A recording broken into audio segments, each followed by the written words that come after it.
أعوذ بالله من الشيطان الرجيم. بسم الله الرحمن الرحيم. يا أيها الذين آمنوا كتب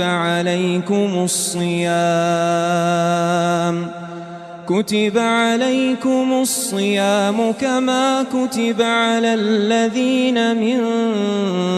قبلكم لعلكم تتقون أياما معدودات فمن كان منكم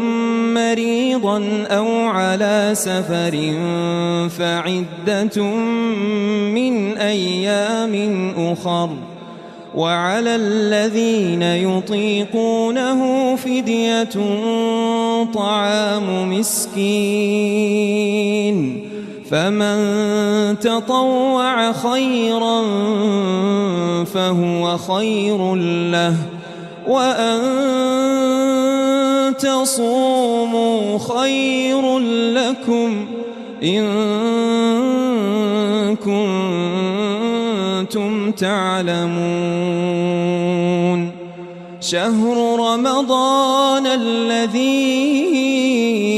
أنزل فيه القرآن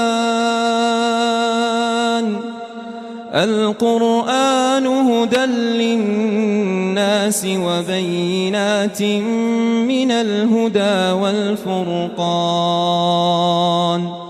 فمن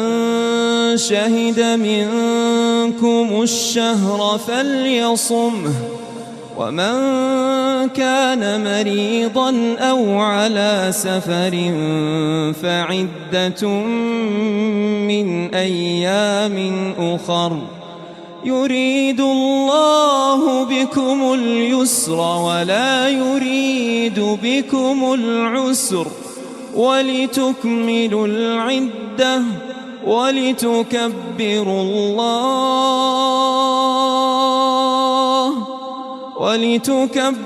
الله على ما هداكم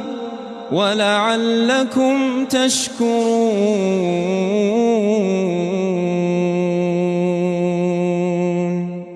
وإذا سألك عبادي عني فإني قريب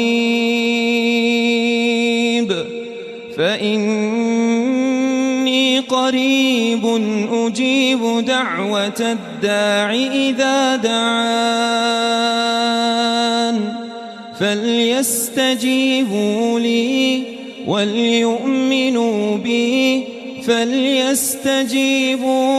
وليؤمنوا بي لعلهم يرشدون.